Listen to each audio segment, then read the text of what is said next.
আমাদের শেখ মুজিবও যে সমাজতন্ত্রের কথা, তিনিও নিজেকে সমাজতন্ত্রী বলেছেন।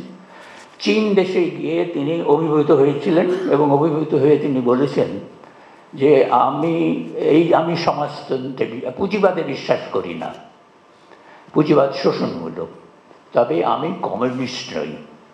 এই যে আমি কমিউনিস্ট নই, এই কথাটাই সবচেয়ে গুরুত্বপূর্ণ, যে তিনি কখনোই সমাজতন্ত্রী থাকবেন কিন্তু ওই কমিউনিস্ট হবেন না, অর্থাৎ জাতীয় সমাজতন্ত্রী হবেন।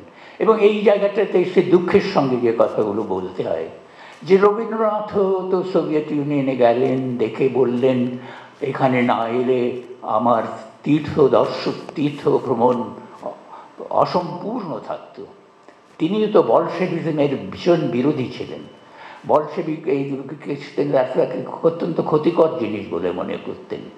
আমরা তো এও দেখেছি যে সুভাষচন্দ্র বসু অসামান্য বীর, অসামান্য সাহসী মানুষ, অসামান্য দেশপ্রেমিক এবং অসামান্য বুদ্ধিমান, সেই মানুষও কিন্তু মুসলিনের দ্বারা প্রভাবিত হয়েছিলেন এবং রবীন্দ্রনাথকেও তো ওদিকে টেনে নিয়ে চলেছে। রবীন্দ্রনাথ অল্প সময়ের জন্য হলেও রবীন্দ্রনাথ মুসলিনের প্রশংসা করেছেন এবং সুভাষ বসুর খুবই প্রশংসা করেছেন।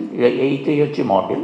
এবং সুভাষ বসুর যে ভূমিকাটা, সেই ভূমিকাটা আমরা পরবর্তী দেখছি যে জাতীয়তাবাদী ভূমিকা। তিনি বলছেন যে তিনি সমাজতন্ত্রী, কিন্তু সেই সমাজতন্ত্র ভারতীয় সমাজতন্ত্র, বিদেশি না।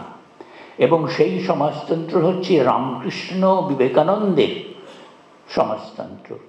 তো রামকৃষ্ণের সমাজতন্ত্র কী করে হবে? সমাজতন্ত্রের পর এমনকি ভগিনী নিবেদিতা যতটা অগ্রসর ছিলেন, বিবেকানন্দ ততটা অগ্রসর ছিলেন না। তিনি যদিও বলেছেন যে মেথর আমার ভাই, মুচি আমার ভাই, কিন্তু মেথরই থাকবে, মুচিই থাকবে, আমার বন্ধুত্বও থাকবে।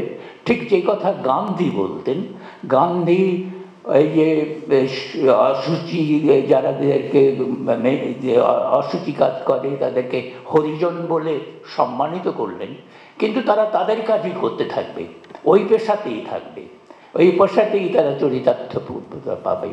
তো এইটি হচ্ছে জাতীয়তাবাদীদের দৃষ্টিভঙ্গি। যেমন গান্ধীও জাতীয়তাবাদী ছিলেন এবং এমনকি রবীন্দ্রনাথ ন্যাশনালিজমের বিরুদ্ধে কঠিন ভাষায় যুদ্ধের সময়, প্রথম বিশ্বযুদ্ধের সময় জাপানে এবং খোদ আমেরিকাতে গিয়ে বক্তৃতা করেছেন।